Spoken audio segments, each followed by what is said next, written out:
na kosenga na papa mokonzi ya mboka le peuple d'abord ndengo lobaka ministre no économie oyo autaki poto po aza kombata te asala nini ndengo ngango yangoyo akende na ba magasin akende boye c'est-à-dire soki tolobi le peuple d'abord tolobaka ngo na lopoto la santé n'a pas de prix bakende basolola bamemela ta biso ta ba savon soki bakobanda ko ya kotikela biso ba savon na bandako ou bien na ba bureau tokosepela mais soki eza bongo te bakitisa poto moni wana ataka kozomona ba trando bato bakotia po basukola nango maboko papa ezalaki 900 francs mbala moko ekomi na 3900 ba matisi 3000 mais ministre na biso économie nationale okotalela biso te ozape mama. C'est vrai, ovana mingi na poto ata otanga awa na IPC nenge toyokaka, mais ngongango yangoyo. Il faut en revenir na ilo moko lobby qui est très important. Le président de la République a saliné ti copier-coller il y a discours il y a Emmanuel Macron. Pe eza mawa. C'est quand même malheureux mokonzi mboka partout au monde. J'ai suivi ba konzi bazo pe ça soka pesi discours contre état d'urgence contre corona, azo pe sana budget. Oyo état est disposé onako kamba makamwana nyoso mais pas na biso président tomoni apesi ba mesure tozo ebate combien mbongo ekobima combien mbongo ebimi pona ba mesure wana nyoso et ce sont des petits détails comme ça o ezo mema batu na confusion makasi baloba est-ce que corona ngo eza na Congo ou bien ezate.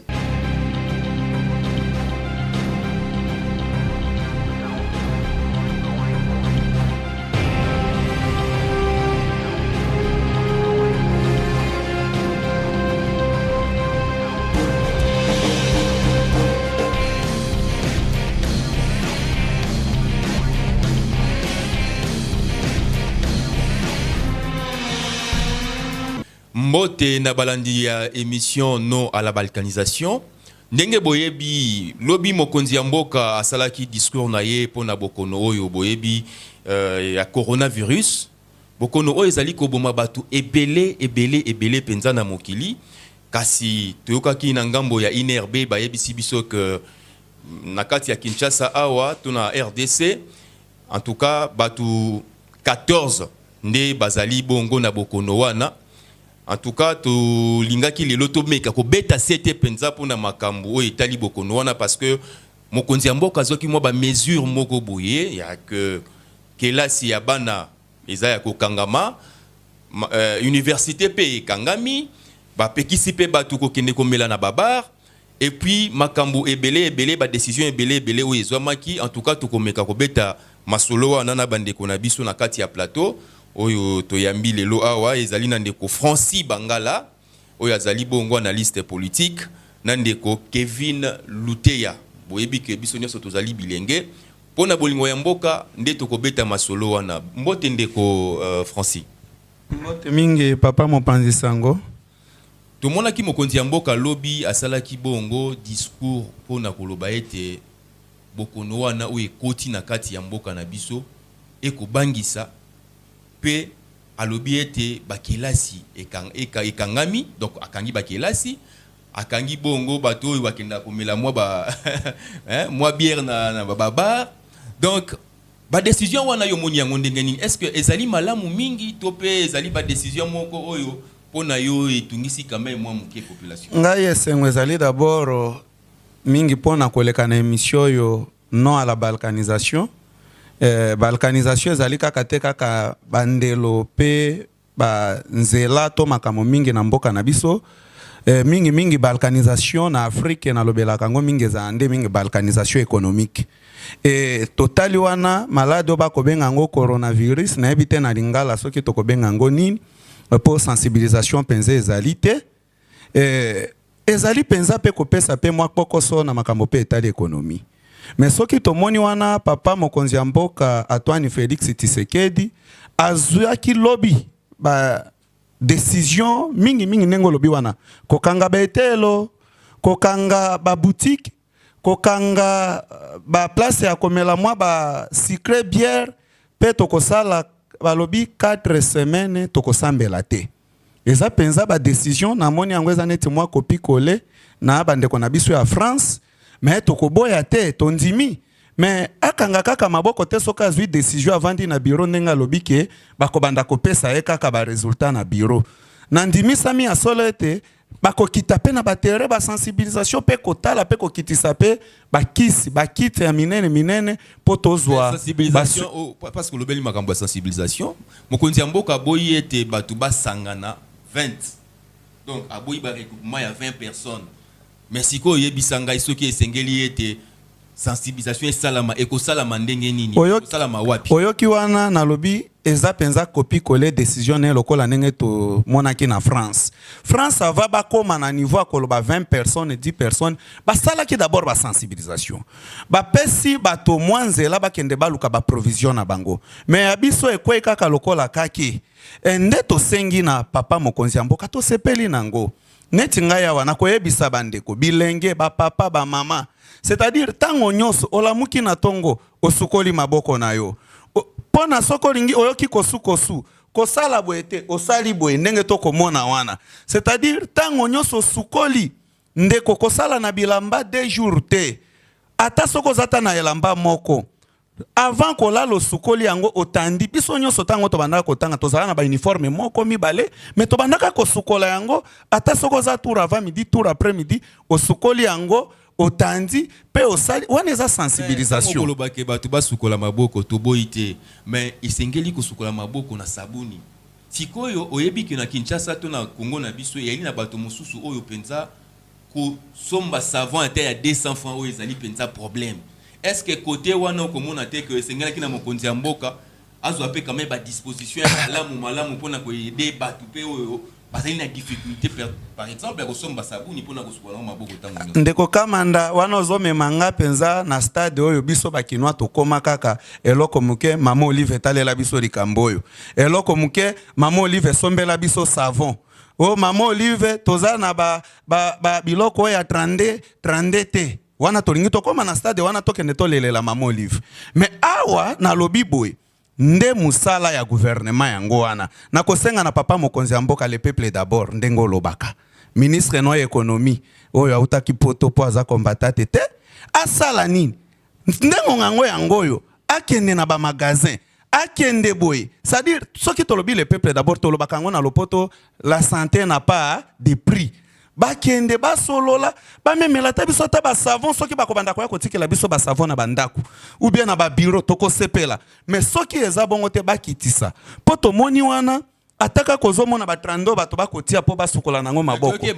papa ezalaki 900 francs mbala moko ekomi na 3900 bamatisi 3000 mais ministre na biso économie nationale okotalela biso te ozape mama c'est vrai ovanda mingi na poto ata otanga awa na IPC ndenge toyokaka mais ngonga ngo yangoyo soki tolobaka keno ngonga ya kolandela makambo minene nde yangoyo po soki population oyo aza na changu aza incapable ya kosomba ta savon à 200 francs mais yo kozwa ba décision na yo na koloba ba décision moko penza oyo eza kotelema te wana biso population tokolobeze sous le peuple d'abord te yo moko koluka phrase ndengo yango oyo ndeko kamanda savo ekita soki savo ekiti ou bien gouvernement eza pamba te toza na ministre ya affaires humanitaires ndengo yango basolola na ndeko na ye ya ministre économie nationale bakitisa prix soki gouvernement kopesa biso bapesa biso ofele mais sensibilisation ezala et puis bazwa ba précaution wana ezaka kate papa mokonzi ya mboka vandi na bureau pe alobi a nommé équipe na ye moko bakobanda koyele ba rapport nakanisi tokovivre ndenge tokovivre na ba conseiller na yo bauti poto ebele ozali yo moko te ozali pena tozali na ndeko Kevin Luteya kasi ndeko tomoni na ba décision o mokonzi ya mboka azwaki on dira bosani eloko moko pour apekisi bato basambela te mokonzi ya mboka apekisi bakelasi apekisi bana bandeko na biso bakenda kotanga na université mais on dirait zando ezanango kaka et puis transport en commun ezali yo moko yebi ndenge nini ba condition nini oyo bakinwa ba bolelaka mituka ba condition nini bavandaka na kati ya mituka kasi pona yo monite que quelque part on dirait soki malade yango penza ekoti mingi ekoboma kaka ba congolais. Merci Ndeko Fiston pour la parole. Il faut en revenir à Eloro Moko Lobby qui est très important. Le président de la République a saliné copier-coller il y a discours il y a Emmanuel Macron. Mawa. Parce que jusqu'à preuve du contraire, Tozana nous na stade premier. France bazana stade 5. c'est-à-dire bah, décréter état d'urgence à partir il y a 7700 cas. Biso toza à peine à 14 cas. Et après, s'il faut revenir dans la mesure où Mokondi Azui, eza mabete. Mais il faut tenir compte de l'économie en Mboka. Comment est-ce que les Congolais vivent? Aujourd'hui, lorsque vous allez dans la majorité à quartier, vous allez vous rendre compte que Ebela Congolais vivent au taux du jour. Mutu azote kama sanganaye, azumwa eloko alesi bananaye, mais comment na Mokondi Mboka kozwa ba mesure oyo sans état ya kosala étude de faisabilité, ezape mawamingi, mais ezaba mesure de préventive. Toko boyango te biso nyonso toza soumis na quarantaine, mais tomona nanu oyo ekopesa. Mais pour revenir na eloko oyo olobi ya bawenze, c'est quand même malheureux ndekonanga fiston. Comment est-ce qu'on cause une mesure, il y a cause en quarantaine, mais on ne tient pas compte, il y a aspect où on a que regroupement, il y a battu, et ça les maramingi, pas seulement dans les écoles, mais dans les marchés, où tous les Congolais vont s'approvisionner. Et c'est quand même malheureux que bah, mesure et zozouama, et ça il y a une ministre de l'économie, il ne faut pas tâtonner lorsqu'on est au sommet du pouvoir. Et je pense que, et si Kawana Mokondi, il faut revoir, bien que bah, mesure est bien, mais applicabilité n'ango et la passe. Applicabilité nango ekozala pasi, mais est-ce que ozali komonate que quelque part quand ndingo te koloba awa on dirait ba décision mosusu Mokondi azui yango penza na lombango mingi pe akobanga te que économie ya mboka na biso pe koki penza ko tenga mape mwandambu. Mais tous on est dans une bandeli lorsque au moni dans une communication ministre de la santé, le ministre de la santé est moko abana inengeni azo tâtonner tantôt français, tantôt belge, tantôt congolais, au Azerbaïdjan na hôtel après. En fait, il y a beaucoup de choses aujourd'hui. Ezo salanga passi. Na moni na bandi on a biso inikin balela ki papa Joseph Kabila azonga, mais tozana papa Félix actuellement, mais makambo ezo salema ezo refléter vraiment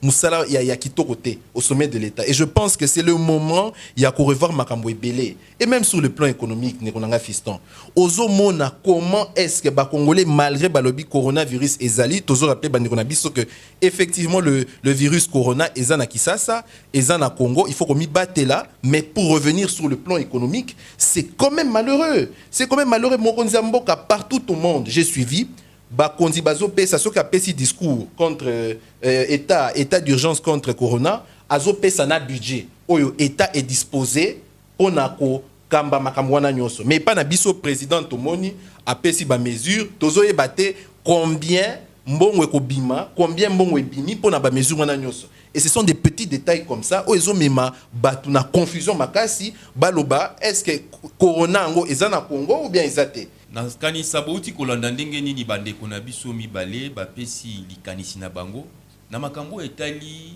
discours o Mokonzi Mboka asalaki kasi boyebi ete na Kinshasa ndenge bandeko bauti koloba batu bavivaka lelo soki abimi abeti mwa cop na ye aye aliesi famille siko na komi tuna est-ce que bandeko na biso oyo bakenda ko beta ba cop na bango ndenge ba mesana beti mwa cop boye sikoyo ndenge Mokonzi Mboka apekisi ba biloko mususu neti ezana batu mususu basaka na baba batu mususu basaka na ba restaurant sikoyo batu wana bakosuka wapi ndenge boyebi ekonomi ya mboka na biso ekotambola penza malamu mingi te dollar ekomataka mokolo nyonso tomoni pe biloko ekomata talo makasi na wenze kasi na ba décision o Mokonzi Mboka azwaki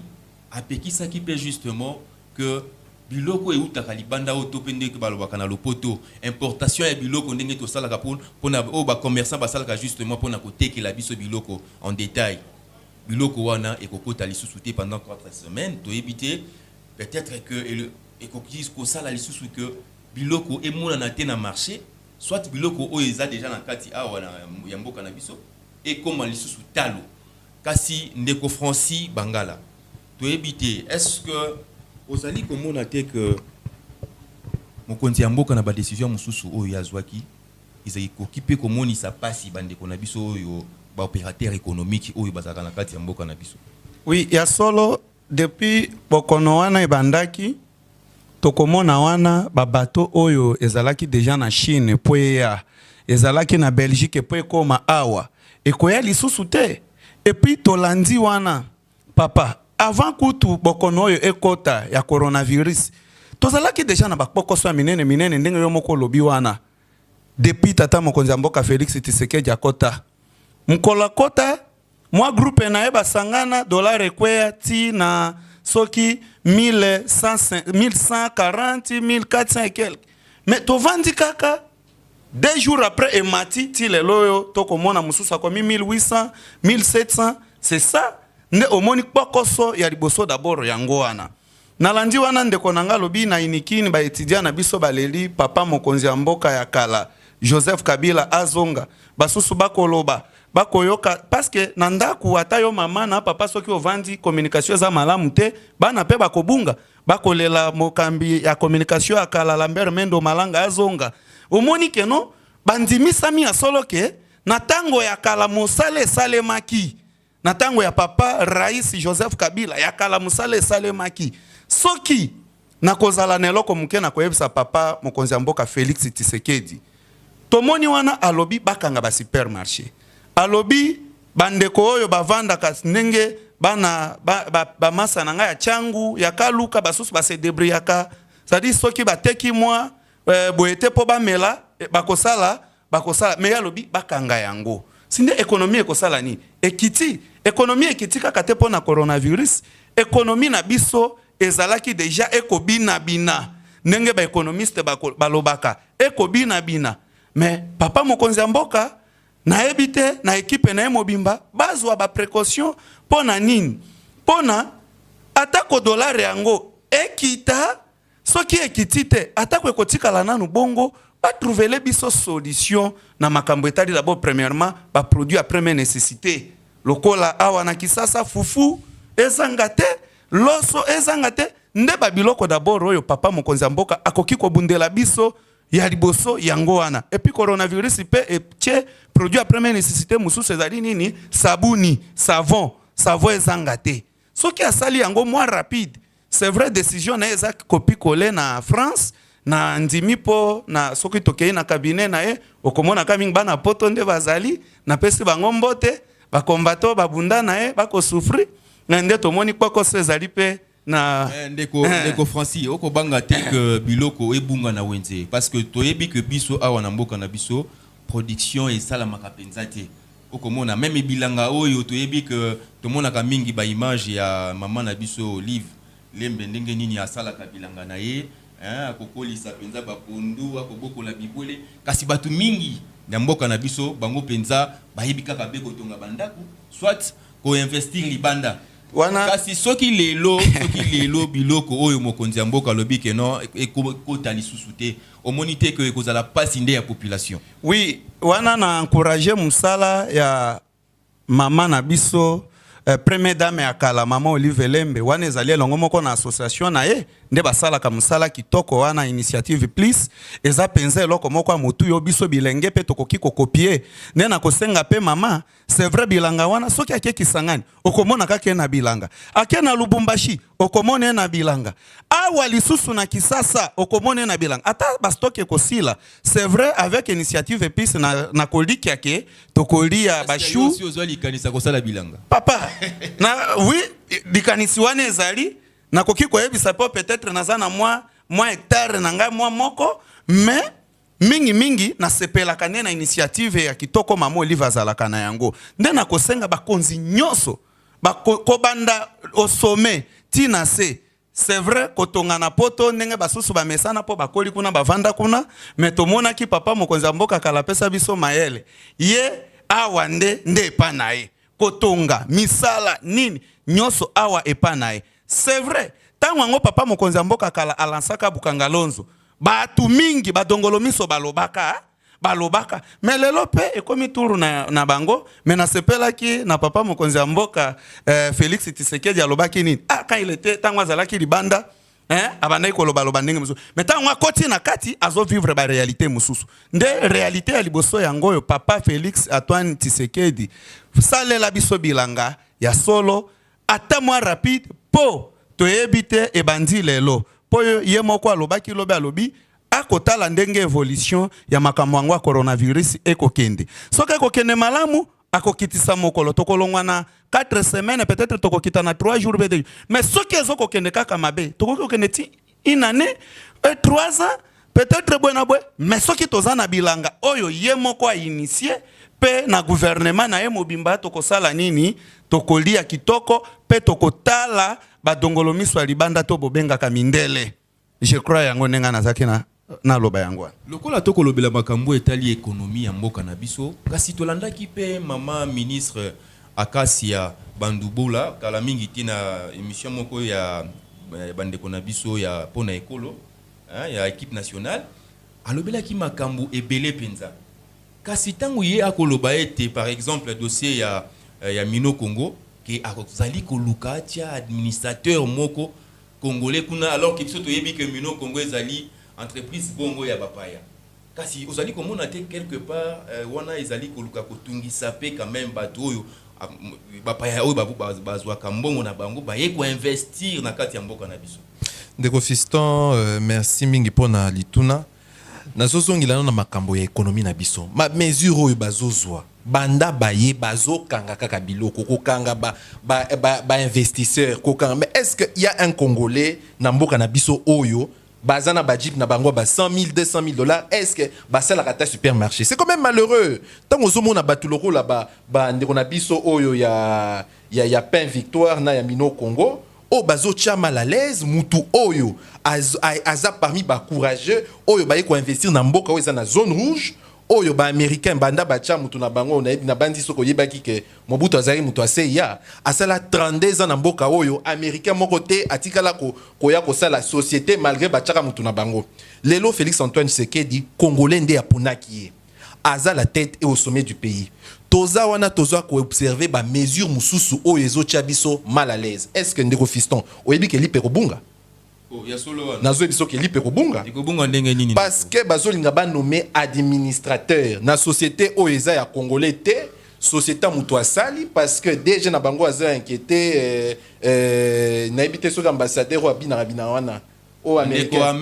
Oui, mais ngana bien na ebité so aza mutu ala muka po alingi ko bina makasi. Namoni alingi ko na Martin Fayulu namoni ba kokoma pena ba camarade da makasi kasi to kende na oyo etali économie ya mboka na biso eza mawa. Yo mokonzi ya mboka ba komo zo lokwa mwana muke ba benzi yo ba ebisio oyo sanctionné mais congolais lipa na ezo konda pe ezo kende na kubunga. Otali makambo etali farine. Na mboka na biso oyo il faut to lo ba vérité. Ba congolais ebele balingi bilanga te balingi kolata balingi komila masanga balingi kosomba mituka okomona ebele congolais so azui 1 million de dollars lelo il faut asomba ndako na ma campagne a nene na moni pende na biso mususu ba yesika asombi mwanda ko na ye ba chinois bazotongele na quartier ya limité kuna mais eza pena mawa bato bayaki na slogan le peuple d'abord. Ce qui le peuple d'abord est pour la Congolais, alors c'est malheureux. Tous les gens État ministre Akasia Bandouboula. Mais madame est déconnectée des réalités du pays. Ce qu'on dit au Nazan de Robunga, Nazo Bisayo. Ce qu'on dit ma ministre wa no côté Nazan à Kobunga. Parce que bayebina nous réalité à Mokate. Nalanda qui dernièrement makamouta di sucre. Oh sucre qui ti na 9 000 francs et na 12 000 francs. Mende ko fiston. Kende na intérieur 5 kilos et ça na 19 000 francs. Nazomi tout na soki madame Akasia Bandouboula la zone nga ko usurper ministère et économie provinciale. Est-ce que yo kanisi que maman Akasia wazali bongo ministre ya économie azali na pouvoir ya konommer muto ya lingi na entreprise privée? Est-ce que mais yango nazo bisayo que yango nazo bisayo que au moni na vie on ne vient pas prendre pouvoir ba français balobakango ezanga te za ba français. Lelo bakozwa yo te ba okoma mbala moko médecin ke nosimba muto ke ndoton o tube ton akokufa nde eloko bazo mema biso oyo batu baye na mokonzi mboka na biso Félix Antoine Tshisekedi zo salanga pasi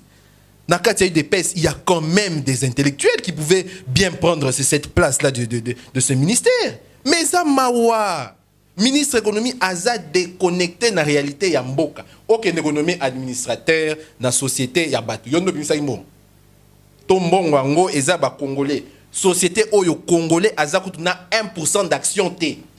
Tomonaki ba société belé ezalaki ya mindele Congo futur ba azaki pe na ba problème na bi responsable na bango azali na ba problème. Est-ce que États-Unis ayaki ko sanctionner tango ba tchaki ba sanction est-ce que ba nomaki mandataire na soki mandataire soki pour tomba ka ba mandataire e tungisa biso pe awa est-ce que ba nomaki administrateur na kati ya société wana eza mawa soko moni boye eza ba paya ba impérialiste bazolinga ba panza économie na mboka na biso. Pourquoi? Parce que eloko Félix eloko président Félix azoyebate eza que américain azalaka moninga na yote. Nazo rappelé que bazai na Mobutu muto aseya asala 32 ans na mboka oyo mboka ekufa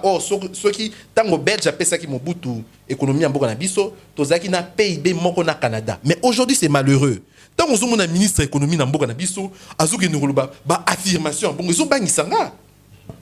ndeko fiston ezo bangisa yo kasi tozongela nanu ndeko Francis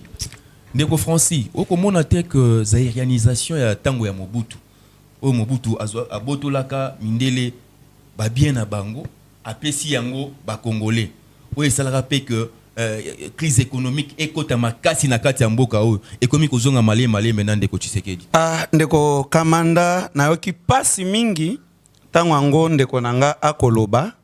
oyebi tina émission na yo kombo d'abord émission si englobe makambo nyonso tokoloba awa balkanisation économique oyo mwana mboka le rais abundela ti babundisa mwana mobali wana yango oyo tango yango ndeko nanga koloba nakoyoka pasi tango akotanga kombo ya ambassadeur oyo bakobenga enzita. C'est vrai, en matière de diplomatie, moi j'ai fait relations internationales, on a toujours dit il n'existe jamais un exception d'État.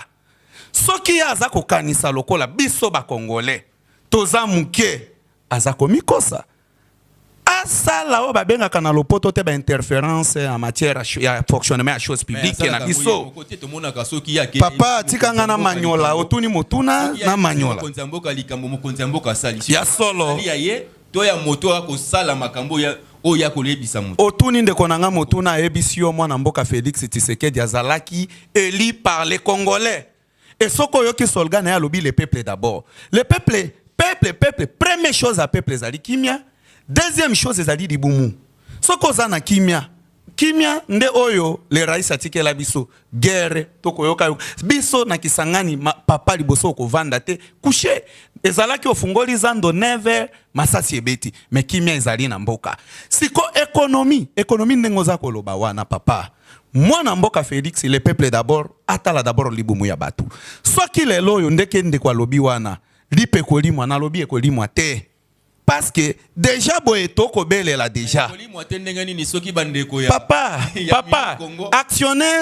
actionnaire wana moko taza congolais. Soki bande kwa mino Congo bako benga na bango pona avantage ya ba américain. Alobi wana yo mona wapi mboka nini américain akamba et puis bazwa kimia te. En matière de relations internationales, il y a que les intérêts qui priment. Et cherchez leurs intérêts, après il va vous laisser. Et lelo yo na koma yango lelo ndenge tobundela kaka sadi makambo oyo ya Zaire bandaki kosala za ekozonga ka lisusu te mwana mboka Mobutu asala biloko ya malamu asala pe abomabe asa eleka nango oyo alingi lisusu komemango na mboka akokoka te. Papa Félix atuna moninga na ye le rais tango ngo balandela ndeko bandaki kokotisa biso ba Thomson awa buena boy rais asenga kaka preuve. Il n'y a pas de preuve, so kazana preuve.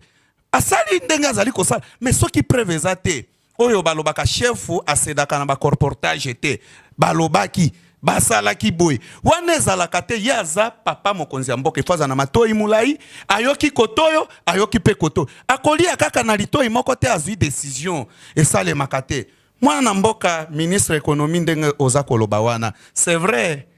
eza foti na ete, akoli na mingi na poto. Ayebi ne ba décision, ayebi ne makambo, environnement ndenge lisusu za ko fonctionner te. Na place mususu, peut-être sala ki erreur. Po na ngai na kosenga balimbisa et puis à revoir rapidement ba décision na avant me makango na conseil des ministres. Atuna kadabo, omoni ba ministre mingi ba koti awa, ba ki makabato administration. Or les administratifs ba papa wana ba mama wana oyo ba souffraka wana ba administratif wana bangonde ba batelaka ba données fiables ya ba entreprise ba batelaka ba données fiables ya ba nini ya ba structure oyo nyonso za ko fonctionner parce que patron ya administration za la kanani secrétaire général yo ministre kotika kawana po sala politique ya mboka politique ya papa Félix ezali ko bengana ba investisseur eza politique wana te to komona depuis papa mokonzi mboka kota na pouvoir azaka kalikolo ya pepo akozwa kaka ba investisseur mais soki abengani lisusu ba oyo lipa d'abord na kabe ya kamwanga ekoli ya malisusu biso toko senga ne bande ko pen victoire wana bakita pe pa na biso na Kisangani bakende pe na loja bakende pe na Sankuru c'est ça réforme administrative ba bengi découpage ça dit bokotika la kaka na ba bâtiment te bokotika la kabo ete ça dit ba investisseur pe batambola pe na ba province wana papa Congolais pe atamo pardon s'il vous plaît Congolais atamo ko pete azana azali ati ata lomea na ekuna eza ba mindele to mona ki wana ba américain kaka si bakanga kipe baloba kipe Safari Beach mwana mboka général na biso moko est-ce que tanga ngo ba beta ki saction kuna eza olenga tango ba beta ki saction pourquoi kasi banoma ki mutu na bangote pourquoi banoma ki mutu na bango kuna te ce sont des faux débats et je crois que très rapidement mwana mboka Félix Tshisekedi azali oyo slogan ezali le peuple d'abord. Ça dit chaque fois na yoka kabango ezala na parti na bango ezala baloba kaka bako crashaka jamais na nini na mémoire ya papa Etienne Tshisekedi o azali pe koko na biso pe to ko crasher na visage na ete kolala nzala ko kondi salipa eza pe ko crasher na mémoire ya papa Etienne Tshisekedi soki boyebite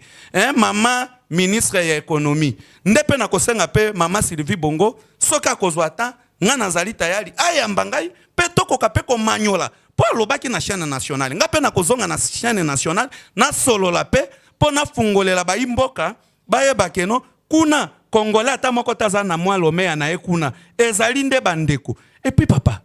tokene d'abord na molai bakoloba bazokanga pona boy balingi basala pona boy est-ce que soki osana preuve te kanga munoko na yo eloko yo ministre économie akoki kosala nde na lobaki liboso et pas na ngana Kisangani chasse à sucre za na comment on appelle 20 500 francs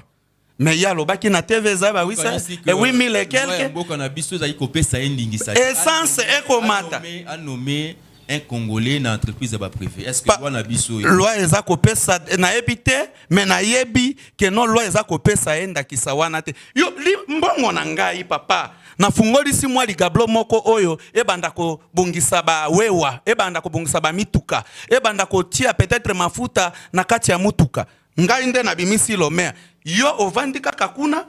boye kaka na bengaka gouvernement boye inaugure gouvernement normalement il doit accompagner il faut pas accompagner nde batu oyo bazwi courage ya kotia kambongo na bango lokola basusu bazwa azwi salaire awa atindi na poto et sombeli ndako mais bato mosusu bakondima ko se sacrifier basala musala na bango awa esengeli ministre économie esengeli appareil na biso gouvernemental esala nini esunga kande bandeko wana lokola ebandaka kosala papa na biso raisi na kala et puis soki toke su mosika papa tango nyonso namonaka papa Félix bakutanaka na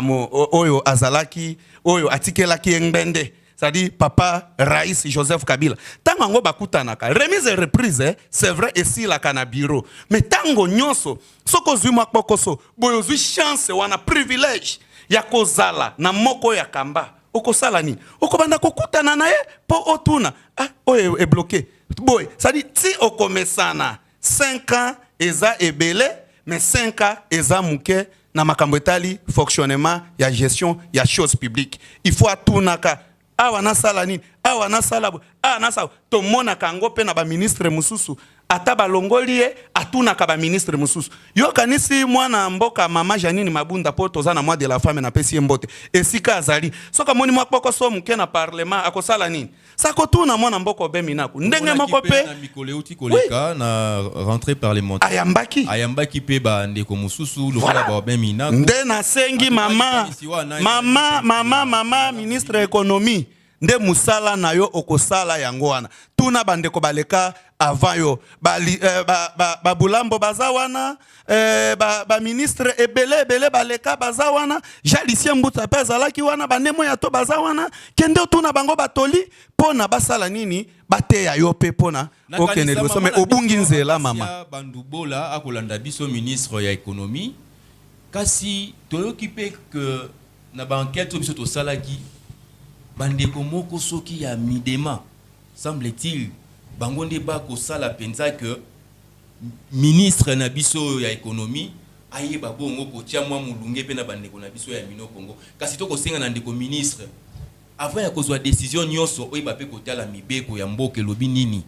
soki po ozali na conseiller juridique na kati ya cabinet na yo mais kana nuko tuna ye ala kisayo loi nini ya mboka o ezali kopesa na ministre congolais ayeba ko nommer un congolais na entreprise privée. Donc le cas maman na biso Akasia Bandubola azali pe membre ya UDPS to lobela pe nanu crise o ezali na kati ya parti o ya UDPS ndeko Kevin to mona ki mikolo eleki ba combattant ba ko silikela secrétaire général na bango Kabuya ba bundiku to ndenge to yokaki batu mususu ba ko silikela pe ndeko Kabund ba lobi ke ndeko Kabund il faut kende parce que ba ko gérer parti wana lokola MPR siko eko kambisa biso bato ba ko prôner état de droit na kati parti na bango désordre ezali ba ko gérer ngo lokola MPR ndeko Kevin olobi nini. Non mais ndeko fiston c'est malheureux. Au moni UDPS c'est le seul parti dans mboka na biso oyo o est viola enceinte il y a démocratie o eza assemblée nationale. Ce qui se passe à l'UDPS ne m'étonne pas. C'est tout à fait normal. Quand vous voyez ce parti, vous allez se rendre compte qu'ils n'ont pas été préparés à diriger parce que je vois mal à son époque. Le PPRD, une situation interne, Babi Manabalabala, va troubler ordre public, un parti qui se réclame être un parti au pouvoir, mais ils ont quand même mawa. Je crois qu'ils ont problème à préparation. Et dans le cadre de préparation, il y a un ministre de l'économie Nabiso qui a na lacune et belé na maimatali kokamba gestion économique ya mboka. Avant na zonga na makambo Kaboun parce que c'est très important. Toko tika makambo libumba ba congolais té. Comment vous pouvez vous imaginer que dans un pays où on dit qu'on a des richesses, où on dit que les Congolais tozo lingabola ba congolais. Madame la ministre de l'économie, elle n'est même pas encore venue avec un plan économique. Papa, sucre au koutiango. Eza na cadre il y a loi, il y a offre na demande. Mais ça peut na cadre makambo ya mes gestion. Je t'informe ndonanga fiston Kamanda que Joseph Kabila atikaki 1 milliard na réserve nationale ya mboka na ya 1 milliard c'est là na Zela. Non mais etikaki 600 millions. Et ko pousser ngate à Zela na zo bisayo 1 milliard batikel bino 1 milliard ba nommé au ministre économie. Oza incapable ya ko fond la société nationale et rose à la paix à mapa po banamoni balingi mapa mingi ce balingi vraiment mapa 1 milliard ezaki ebele société mapa c'est moins de 50 millions de dollars société au la mapa ba minoterie batikela bango mongo nyonso mais lelo ezokamwa isanga et je me pose des questions est-ce que mongo wana 1 milliard ezali sous pona agitation oyo ya ndeko uti musika ache mongo na en jeu pona bolamu na bino. Et vous voulez le mettre mal à l'aise. C'est malheureux. Pour nous raison, il n'y a pas eu de préparation. Donc, on a eu des personnes qui gèrent beaucoup. Na lobby, mais eza ngana lobby bien eza makambo biso soto somona. Yo natangwa Kabila. Omona ki lipa ekonda. Natangwa Kabila. Omona ki PPRD bima na balabala etumba et désordre. Parti au pouvoir. Yo natangwa Kabila. C'est la démocratie. Na démocratie bango moka bazo senga ba quota. Autant de Kabila, c'était la méritocratie. Il ne faut pas qu'on se monte. Il y a des cerveaux garnis na FCC, papa.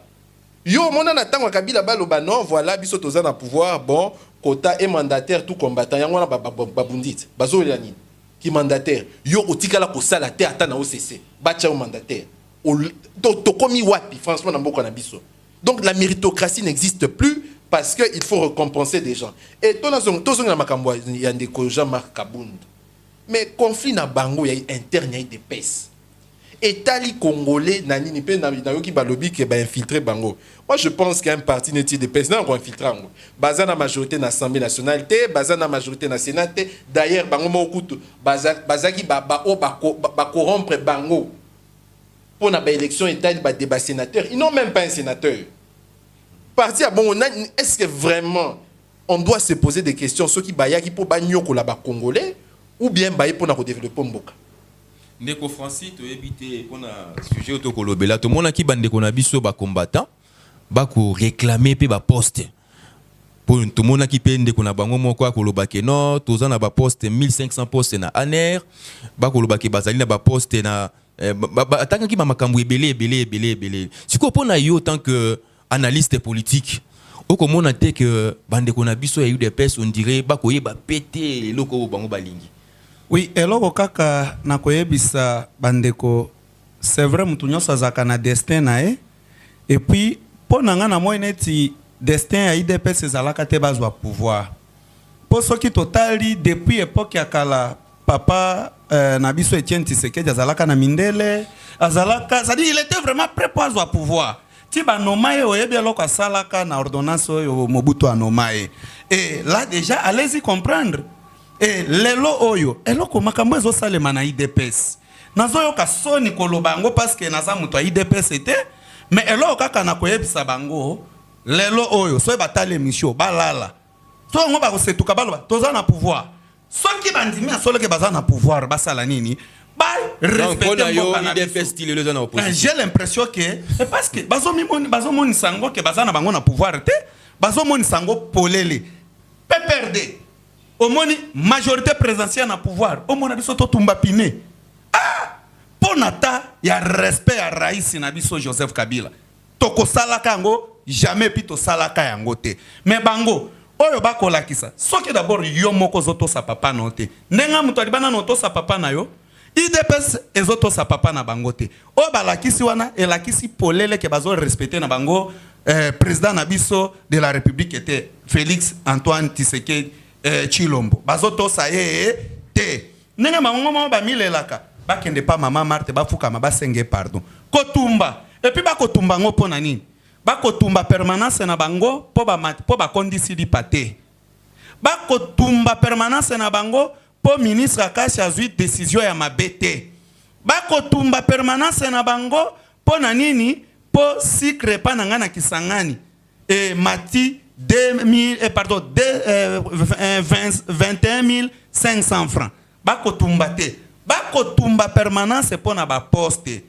Quelque part, bandeko wana bazana raison ba revendiquer. Ba revendiquer ango positivement. Papa, ngana bundi awa na Kinshasa. Mais yo oya o memi batu nyonso apoto pese bango ba poste. Webi nengezo salema. Tala kaka, soit okokika le 28 ou le 30 tango ba futaka batu. So ki bafutaka conseiller moko présidence $2000 1400 tindi na poto po na poto azalani na musala te ba conseiller présidence abandaka kobeta kayu basora ba $6000 d'indemnité exemple abanda kobeta kayu atindi 1400 600 francs fois kitanango na oshwe akitanango na matonge abeta poulet mayo ba sentire nozo mona mituka présidence komi wenze neti 207 ozo comprendre mais au moins je crois que na mikoleza ko ya bande na ngai IDPS bokola muka boko situka boko loba boza siko na pouvoir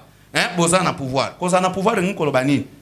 état de droit bino boloba kawana ça dit tosa mibeko ya l'état ko tosa mibeko ya l'état montango botumba wana bana changba bana ko ya classe mingi bazonga barata ba classe mingi pe barata ba examen au mon état de droit boloba état de droit ngiko loba nini tosa mokonzi ya mboka bo pesa Félix pe chance tango azana bureau à respirer sikoyo naza komituna Félix a ko résoudre likambo ba congolais ou bien ko résoudre likambo ya IDPS apesa ngai ya no pe yo Kabundi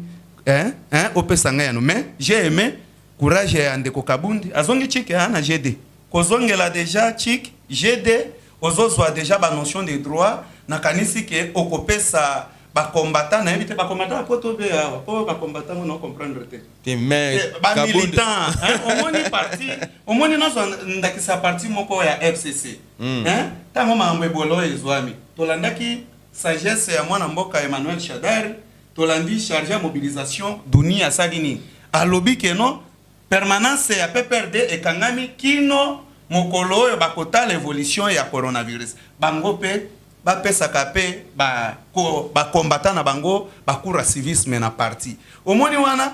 soki totali parti na biso ya FCC mingi ezaka ba renforcement de capacité banisa di ba côté ya ba militant et le peuple d'abord to bongama pona nini makambo mususu eza pe na sima. Tokomi penza na suka ya émission na biso bouti kolanda wana ndenge nini bandeko bapesi makanisi na bango pona makambo etali actualité o ezali justement dominé na makambo ya coronavirus pe ba décision o mokonzi ya mboka azwaki pona bandeko ba décision mususu mokonzi ya mboka ezali malamu kasi mususu pe ezali malamu mingi te po ekokipe kotungisa mwa muke population oyo boyebi que aviva kasoki ya kabimi ateki boyende azwi mwa mosolo wana nde ayebi ko kolesa bana na ndako kasi nalingaki napesa bandeko na biso mwa liloba ya suka ndeko Kevin toyebi te na makambo nyonso oyo biso tolobi eloko nini yokoki koloba lokola liloba ya suka mpona bandeko bakolanda biso eloko ya suka oyo nakoloba eza que il est grand temps que le président de la République, à défaut il y a pour changer casting il y a gouvernement à Salaki à revoir ma mesure à lui parce que c'est vraiment inquiétant de qu'on a fiston au moment où l'élo na kisasa voir en République démocratique du Congo ba problème eza est belé alors au lieu il y a quoi apporter ba problème sous likolo ba ya makambo o déjà tout ni sa congolais il est très important que le président de la République na 1 milliard au batiki la qui est ezaki 1 milliard 600 millions en tout cas ezaki 1 milliard 600 millions na zongi na 1 milliard 600 millions batiki la qui est afungola ba société belé pour mbongo wana eza mbongo ba congolais je crois le patriarche Joseph Kabila azwaki tamingi ya kotika 1 milliard 600 millions eza ebelé et je pense qu'il est grand temps ba fungola ba société parce que déjà makambo ya ba saute mouton na moni komi na ralenti et batika makambo ya ko décevoir ba investisseurs. Pour rappel, il faudrait rappeler que makambo onan ou etali pain victoire. Le président de la République a Rosala Moutou o bazo bende pas mindelete quand même. C'est nous Congolais qui l'avons voté. Il est grand temps que le président de la République tant bazo benga ba ici bon voilà, topesi ba sanction et pas Moutoutel qui n'est qu'un simple individu. Or, une société, on sait très bien qu'il y a une personne juridique, une société, ils ont assemblé mon bimana, n'a pas tout belé, actionnaire, bazana kati. Oh, il fallait pas pour un administrateur na bango. Et ce sont des petites erreurs comme ça où ils ont discrédité le pouvoir actuel. Parce que on ne conçoit pas que des injonctions et bandaro talibanda, bon, aux appels mkomsu soumay kamera à Rolamukalobi, bon. Alingi na ye donc yo lingi mokonzi ya mboka azwa conseil ya moninga na ye Mike Amerte ambassadeur ya États-Unis ambassadeur wana batinda rotinda après son mandat il doit repartir na habité sur rotinda mais yo koloba za moninga na ye te to mona ki kala mingi te awa maman na biso Denise alataki liputa bien de quoi mais pas alataki liputa peut-être mais nazo mi tout na nature ngo ambassadeur moi amitié wana nde ko sala ke ayo ke la kaepi soki ambassadeur wana na kokene na ye po mandat ne aussi la kalate akozwa ba orchestre nyonso folklorique na bité so ko taper na orchestre ndeko na biso ko fiolo mide po alingi ko bina makasi un ambassadeur na bité soki rôle na ezani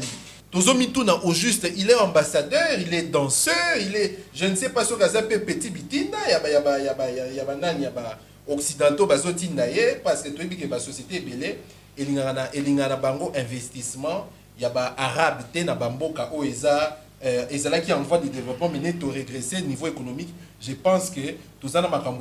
résoudre mais c'est malheureux. Il est grand temps que le président de la République azoba mesure. Allons dans le sens du bien-être des Congolais. OK, pas merci. Allons dans le Totondio botondi ndeko Kevin. Ezala tena intérêt moko extérieur parce que mboka na biso to souffrir makasi et le peu que nous avons, nous devrons justement le fructifier. OK, totondio botondi ndenge o ndimiko ya na émission na biso pona kopesa penza makanisi na yo na makambo etali actualité ya mboka. Bon, ndeko Francis to yebite yo pe ozali na liloba mususu ya kobakisa ou bien tokata na biso. Liloba penza ya kobakisa ezate, liloba kaka ya kobeta sete ndenge balobaka na Kinshasa kobeta itutu na makambo penza oyo to bandai kaka kosolola liboso parce que libumu na biso ndeko na ngai soki tozanzala tokoya na émission yo tenenge to sali na utiti pa na ngane to sala émission c'est-à-dire na liaki na melaki ti na leli pa na ngai mais mama ministre rappelé d'abord bakendaki na makambo oyo ya pain victoire na conseil des ministres makambo esili kuna tokanisaki lokola esili tomoni wana mama ministre oyo aza ko maîtriser ata na ye makambo ya mboko lisusu te parce que esai ayebi penza ngo lisusu te ya vanda lisusu ata zaka ne na poto akasia ne bo benga e sadi ye ayebi na ye lisusu makambo oyo te mama na bengi yo mama po na respect ya bo mama nde na bengi yo mama akasia s'il vous plaît toza na posa tolia yo so bana no bazaka na poto na yebite so mobali no pe azana poto so ki azalaka pe na poto biso awa to vivraka na lipa wana après lipa na poko atole na biso fufu mais to boy te ba concurrence ezala mama mais to boy ne makambo za soki za zairianisation oui nengolo bi wana ezonga na mboka oyo ponga na ngesu kotanga mamba ba zaire wana te ezonga na mboka oyo mais soki to beti sete pona makambo oyo ndeko na ngai kamanda poto za kosukisa mais mukolo mususu yamba subiso poto meka koloba s'il vous plaît mama to boite concurrence za la kanango Congo Rwezi César c'est AP César ba vole beleza soki bolingi concurrence bo créer ya bino ole bo combattre lisusu d'abord oyo eza ko exister qui vous dit que so bo kangi yango ou be so bo nommer mutu masa na bendilar na tie na poche boko sala lisusu eloko mususu s'il vous plaît bo sunga mwana mboka Félix Antoine Tshisekedi Tshilombo lobi le peuple d'abord le peuple ni kolobani libumu d'abord ya batu po soki ndeko wana bo kimisi ben investir pe bakobanga ko yana mboka zone rouge me mutu andimia ya pas atie mosolo na e pardon mama c'est vrai ambassadeur wana azane na makambo etali culture yazane mutu ba mutu ya ba alinga sala relation bilatérale culturelle entre nous avec États-Unis c'est vrai peut-être na komeme pe na kisangana bi na pe danse na biso akomona pe shitu wa genya mais makambo etali ba farine ba nini etali ambassadeur wana te et puis soki toke musika Papa Félix ba kombata ya mayele bazakuna na siège mais nommé bango ba ebi réalité ya mboka ba oyo pe bali ya pain victoire nommé bango akasia wana ali akane yango te ali akane yango te s'il vous plaît mama akasia to boy to kitelo na balabala po toza prêt po na lipa na biso en pain victoire soko meki to ko kitelo na balabala po so to moni pe kondi o mona kande ko kapita ministre Kapita lipe konda kendela bango na bureau na 5h ba mama lipa ba beta maboko yo lo sala bongo okenende otala soki lipe kondi soki nini pona evimba potoli ya kitoko olobinde okonome s'il vous plaît mama s'il vous plaît toko kitelo na balabala peut-être olinga koyeba doza ba kinoa okoyeba biso mais toza nelike ke oza mama surtout que le kamango peut coïncider na mwana ya ba mama oko changer na décision mais papa mokonzi mboka Félix kota likamboyo tala likamboyo s'il vous plaît papa Félix tala likamboyo merci mingi totondi bino botondi ndenge bolandi émission na biso kaka ndenge na ote koloba awa makambo tolobeli en tout cas etalaki bongo coronavirus crise économique oyo tozali ko comprendre te dollar ekomata kaka na ndenge biloko ekomata talo en tout cas ezali ko tungisa bongo ba congolais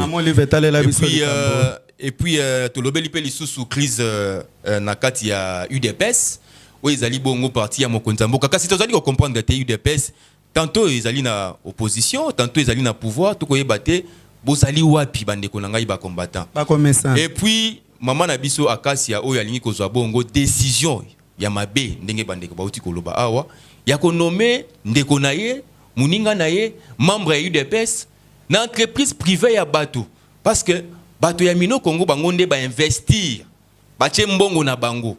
pona koyeba koliesa ba congolais eloko babengi lipa kasi to kokamwa makambo ekoleka kuna ezali penza makambo ya soni tokanisi ete mama na biso alandi émission oyo ndenge alandi yango peut-être akoki pe ko changer makanisi. Merci beaucoup na bande konyo so bolandi biso.